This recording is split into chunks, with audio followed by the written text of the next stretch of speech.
इस बीच रुक करेंगे ग्वालियर से मिल रही बड़ी खबर का, जहां पर जज की गाड़ी के इस्तेमाल के मामले में नया अपडेट आया है। हाईकोर्ट में इस मामले में सुनवाई हुई है। राज्य शासन ग्वालियर एसपी पड़ाव थाने को हाईकोर्ट ने नोटिस जारी किया है। इंदौर महापौर की जनहित याचिका पर यह सुनवाई की गई। इंदौर के महापौर पुष्यमित्र भार्गव ने एक याचिका लगाई थी। रेलवे को भी पार्टी बनाने का आदेश यहां पर हाईकोर्ट ने दिया है। एबीवीपी कार्यकर्ताओं पर डकैती के केस दर्ज किए गए थे और इसी पर यह याचिका लगाई गई। याचिका में पुलिस की कार्रवाई को चुनौती दी गई है। तो आपको बता दें, आज सुनवाई हुई है। जज की गाड़ी इस्तेमाल करने के मामले पर आज जो याचिका लगी थी उसकी सुनवाई हुई। नासिर गौरी हमारे सहयोगी और जानकारी के साथ इस खबर पर हमारे साथ ग्वालियर से लाइव जुड़े हैं। नासिर, जिस तरीके से ये पूरा मामला सामने आया था और इसकी चर्चा देश भर में थी और जमकर प्रदर्शन यहां पर एबीवीपी के कार्यकर्ताओं ने किया था, एक याचिका महापौर ने लगाई थी, उस याचिका पर सुनवाई हुई, क्या कहा है कोर्ट ने फिलहाल?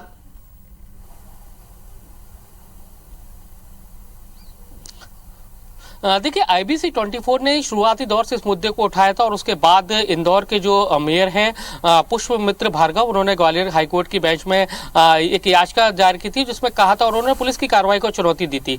पुलिस ने दो जो छात्र थे, हिमांशु श्रोती और स्वतंत्र शर्मा, उनके ऊपर डकैती अधिनियम के तहत मामला दर्ज कर लिया था, जबकि उन्होंने जज की जो गाड़ी का इस्तेमाल था BC की जान बचाने के लिए किया था। उसी कार्रवाई को उन्होंने चुनौती दी थी, जिसके बाद आज हाईकोर्ट की ग्वालियर बेंच में सुनवाई हुई और उस पहली फुर्सत में हाईकोर्ट ने पाया कि इसमें पुलिस की कहीं ना कहीं गंभीर लापरवाही है और इसमें उनको नोटिस जारी किया है। मध्य प्रदेश शासन को के चीफ सेक्रेटरी को नोटिस जारी किया गया है, ग्वालियर एसपी को नोटिस जारी किया गया है और पड़ाव थाने को। इसके साथ ही याचिकाकर्ता को यह भी कहा गया है कि वो इस मामले में रेलवे को भी पार्टी बनाए और रेलवे से ये पूछे कि आप इतना मोटा किराया तो वसूलते हैं, लेकिन आप सुविधाओं के नाम पर क्या देते हैं? सबसे पहली बात, अगर ट्रेन में कोई व्यक्ति बीमार पड़ जाए तो आपके पास रेलवे स्टेशन पर उसको उपचार के लिए अस्पताल भेजने के लिए क्या व्यवस्था है? ऐसे कई सारे सवाल हैं उन्होंने उठाए हैं और इसके बाद उन्होंने 6 वीक के लिए 6 सप्ताह में जवाब तलब किया है। अब देखना यही होगा कि जवाब किस तरह से आता है, लेकिन कई गंभीर बात भी उन्होंने कही है कि रेलवे से सीधे तौर पर कहा है, क्योंकि हमने देखा था कि जो छात्र थे दिल्ली से सफर करके ग्वालियर आ रहे थे, 20 ट्रेन में जो VC थे उनकी हालत गड़बड़ा जाती है, उनको उपचार के लिए जाना पड़ता है, एम्बुलेंस होती नहीं है, एम्बुलेंस के लिए कॉल किया जाता है तो तब वो भी नहीं मिल आती है, उसके बाद उनको जज की गाड़ी का इस्तेमाल करना पड़ता है, फिर उनके ऊपर डकैती का मामला कायम हो जाता है।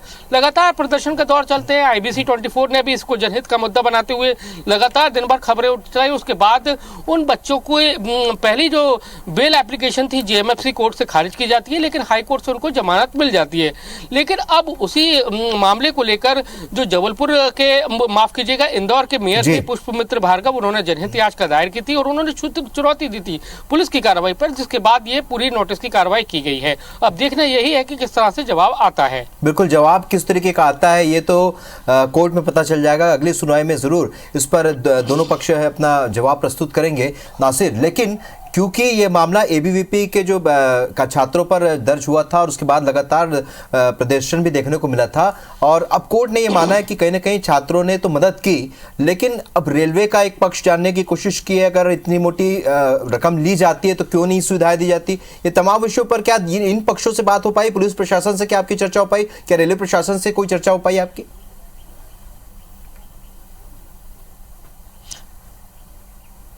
देखिए, बिल्कुल अभी हाईकोर्ट का जो बेंच में डाइक्स पे जो निर्णय हुआ है, यानी कि जो नोटिस जारी किए हैं कुछ ही मिनट पहले जारी हुए हैं, तो उसके बाद अभी सभी पक्ष को नोटिस जाएंगे और उसके बाद उनका जवाब आएगा। लेकिन हालांकि रेलवे को लेकर उन्होंने गंभीर टिप्पणी करी है। रेलवे से सीधे तौर पर याचिकाकर्ताओं को कहा है कि आपने राज्य सरकार को, राज्य शासन को पार्टी बनाया है, ग्वालियर एसपी को पार्टी बनाया है, पड़ाव थाना पुलिस को, लेकिन सबसे जिम्मेदारी थी रेलवे की, तो आपने रेलवे को कोई पार्टी नहीं बनाया। इस पर सवाल खड़े किए, साथ ही कहा, आदेश दिया याचिकाकर्ता को कि आप रेलवे को पार्टी बनाएं और रेलवे पर टिप्पणी भी करी है कि आखिर ऐसे स्थिति क्यों निर्मित हो रही है।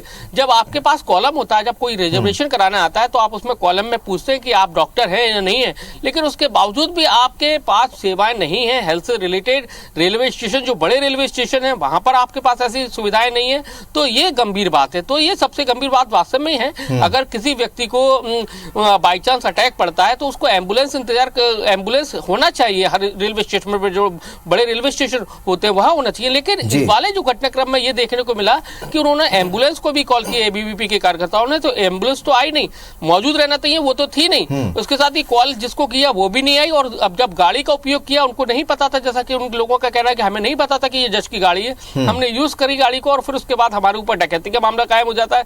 हम लोग लगातार प्रदर्शन करते हैं, हमें बुलाया जाता है पूछताछ के लिए, हमें अरेस्ट कर लिया जाता है, फिर जेएमएफसी कोर्ट हमको बेल नहीं देता है, बेल खारिज कर देता है। लेकिन जब उसके बाद इस पूरे मामले को आईबीसी 24 के साथ साथ अलग जो संगठन थे उन्होंने जनहित का मुद्दा बताकर आंदोलन शुरू कर दिया, तो हाईकोर्ट ने उसको जमानत दे दी। उसी मामले को लेकर फिर ये मामला पुष्पमित्र भार्गव की तरफ से चलिए नासिर, तो बड़ी खबर है क्योंकि अगर जज ने ऐसा कहा है, कोर्ट ने ऐसा कहा है, तो जाहिर सी बात है आने वाले समय में इसका इंपैक्ट रेलवे में दी जाने वाली सुविधाओं पर भी इसका असर देखने को मिल सकता है। इस एक घटना की वजह से वो जो जिस पर सवाल कोर्ट ने उठाए हैं उन तमाम व्यवस्थाओं को सुधारने की कोशिश रेलवे कर सकता है। तो ये बड़ी खबर है, नजर बनाए रखिएगा। इस जानकारी के लिए बहुत शुक्रिया नासिर आपका।